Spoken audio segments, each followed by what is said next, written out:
Agreement 1980 की एक ऐसी फिल्म है जो अपने समय से काफ़ी आगे की सोच रखती थी।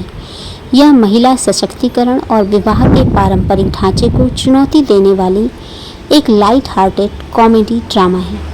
फिल्म की कहानी माला यानी रेखा के इर्द गिर्द घूमती है। माला एक पढ़ी लिखी, अमीर और बहुत ही स्वतंत्र विचारों वाली आधुनिक महिला है।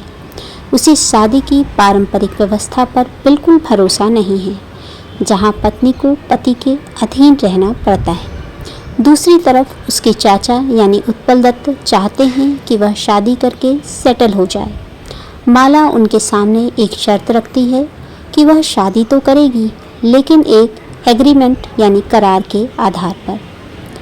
अब जानने की है बारी, अजीबोगरीब एग्रीमेंट क्या है। माला एक विज्ञापन देती है जिसमें उसे एक ऐसे पति की तलाश है जो उसकी शर्तों पर काम करे। उसकी शर्तें कुछ इस तरह थीं कि पति सारा काम करेगा, घर का खाना बनाना, सफाई, बाकी सब कुछ।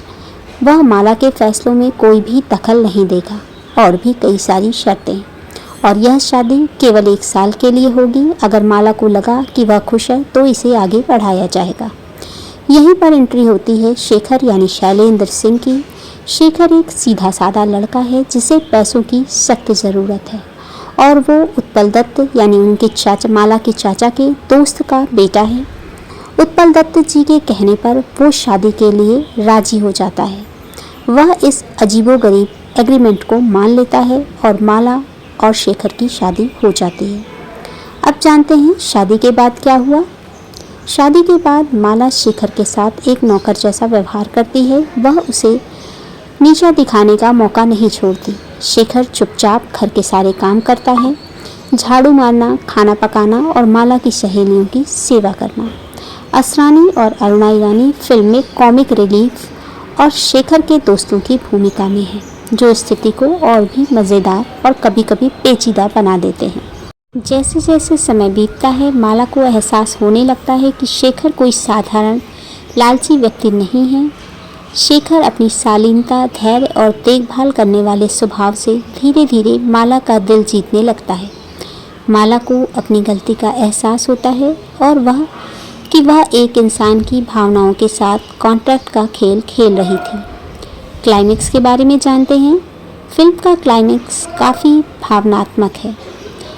जब 1 साल का समय पूरा होने वाला है, माला को एहसास होता है कि वह शेखर से प्यार करने लगी है, लेकिन उसे डर है कि शेखर केवल एग्रीमेंट और पैसों की वजह से उसके साथ था। शेखर, जिसने अपनी गरिमा बनाए रखते हुए एग्रीमेंट खत्म होते ही घर छोड़ने की तैयारी कर ली है, वह साबित कर देता है कि उसने यह सब पैसों के लिए नहीं बल्कि अपनी जिम्मेदारी निभाने के लिए किया था। माला का अहंकार पूरी तरह टूट जाता है। शेखर फ्लाइट से जाने वाला होता है तो वह शेखर को रोकने की कोशिश करती है, वह यानी माला, और अपनी गलतियों के लिए माफ़ी मांगती है। वे दोनों एक पारंपरिक अनुबंध के बजाय बराबरी और प्यार के रिश्ते के आधार पर साथ रहने का फैसला करते हैं।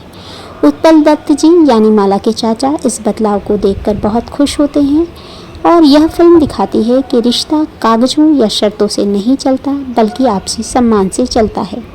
रेखा का अभिनय और उनका अवतार इस दौर के हिसाब से काफ़ी बोल्ड और प्रभावशाली था। मूवी का एक्सप्लेनेशन अगर पसंद आया है तो चैनल को लाइक, शेयर, सब्सक्राइब ज़रूर करें, और कमेंट बॉक्स में लिखें कि नेक्स्ट आप किस मूवी एक्सप्लेनेशन सुनना चाहते हैं। धन्यवाद इसे सुनने के